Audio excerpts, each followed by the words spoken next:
Ating mahal na Panginoon, hallelujah. Maraming salamat. Sa harap yan, sa harap. Sa harap. Oo, sa harap to. Sa harap. Praise the Lord, hallelujah, praise God.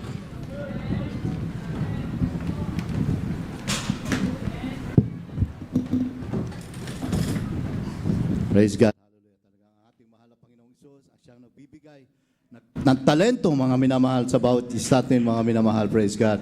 Kaya salamat sa ating mahal na Panginoong Hesus. Praise God. At tayo po ay tuloy-tuloy na. Praise God. Narito po ang ating beloved.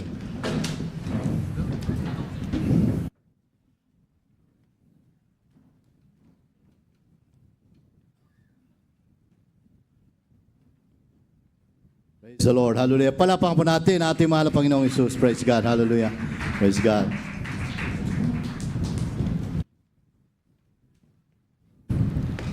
Praise the Lord. Hallelujah. Praise God.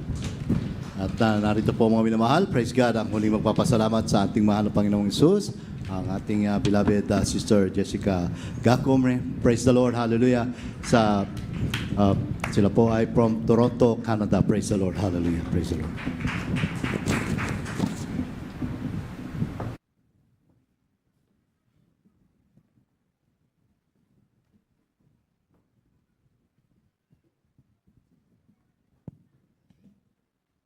Amen. Praise the Lord. Hallelujah. All the highest praise, glory, and honors only belong to our loving God in the mighty name of Jesus.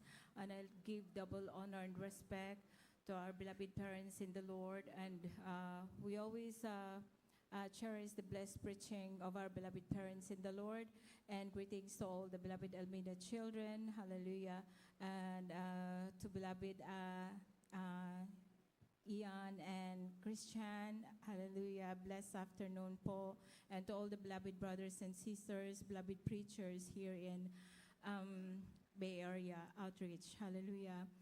Labis po ako nagpapasalamat sa ating pinakamamahal na Panginoong Hesus, hallelujah, for this opportunity that I would be able to testify His goodness in our life, hallelujah.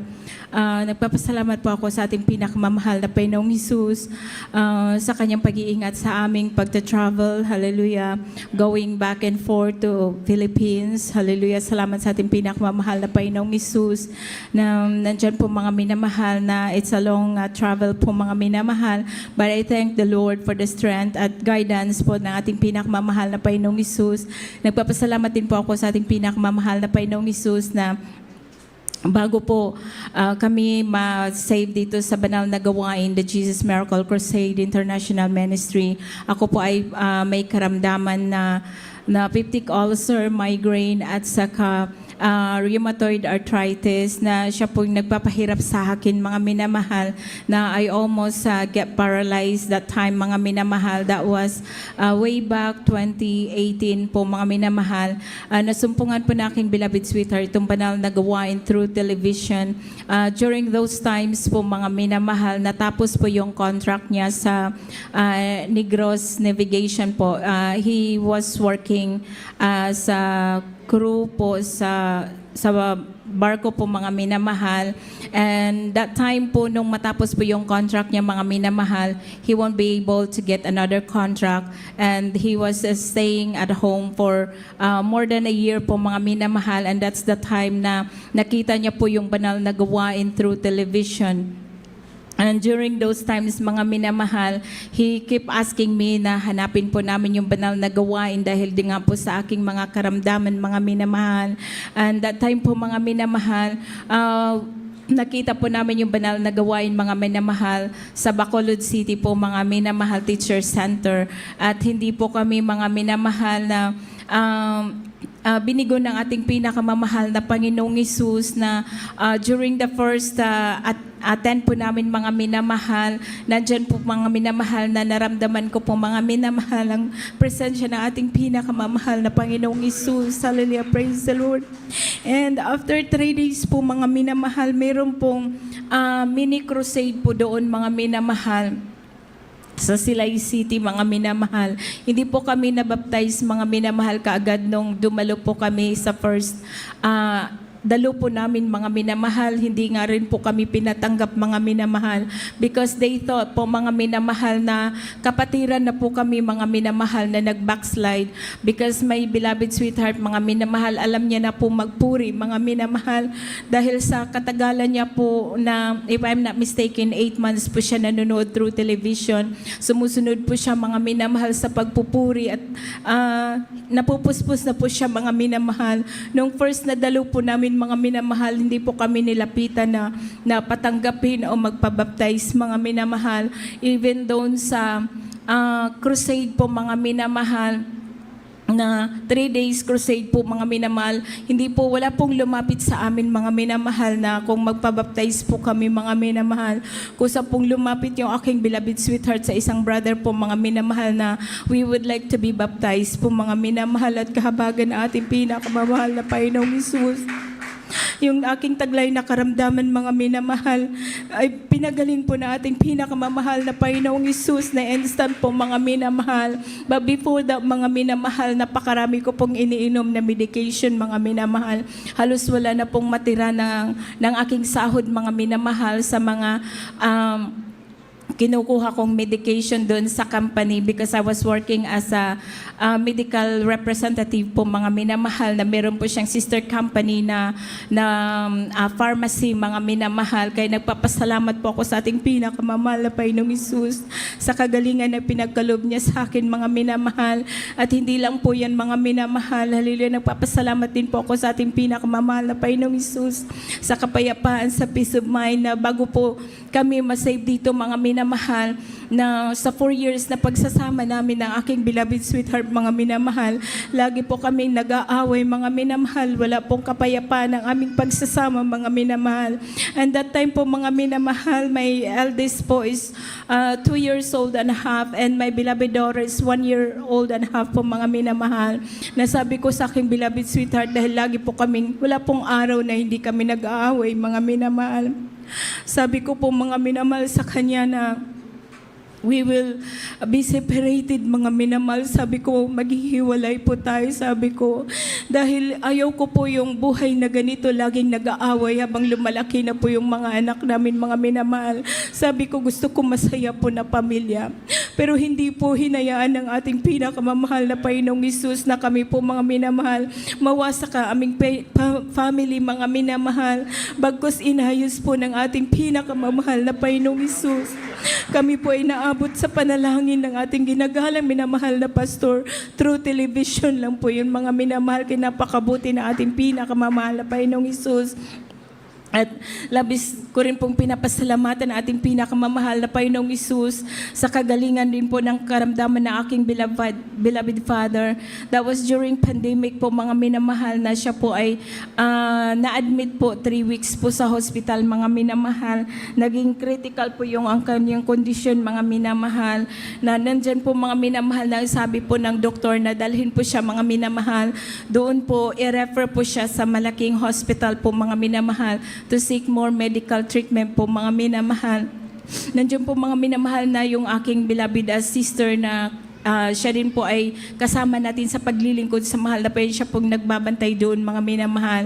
Sabi niya po sa akin kung ano daw po yung decision ko mga minamahal, kung gusto ko rin po daw idalhin yung aking beloved father doon sa referral ng doctor po mga minamahal. So that time po mga minamahal, that was 22 po mga minamahal, na kinausap po ako ng doktor mga minamahal through messenger po mga minamahal. Sabi niya po sa akin kung hindi daw ko papayag mga minamahal na dalahin yung papa ko sa referral doon sa malaking hospital mga minamahal, hindi na daw po magtatagal yung aking beloved father. Sabi ko po sa doktor, sabi ko, if you refer my father to the big hospital, is there any assurance na gagaling po yung aking beloved father? Sabi niya po, wala daw pong assurance. Sabi niya, we will just try our best, hallelujah, to help your father. Dahil 3 weeks na po siya sa hospital na nagiging worsen po yung kanyang karamdaman. May tubig po siya sa lungs, mga minamahal. May build up po sa kanyang artery, mga minamahal, na hindi na po yan humihinga ng normal, mga minamahal.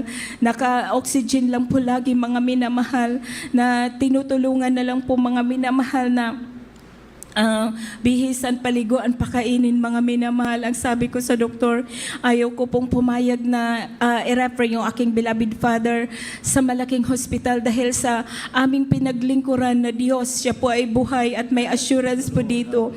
Gusto ko po sa araw na ito na ilabas ko po ang aking beloved father.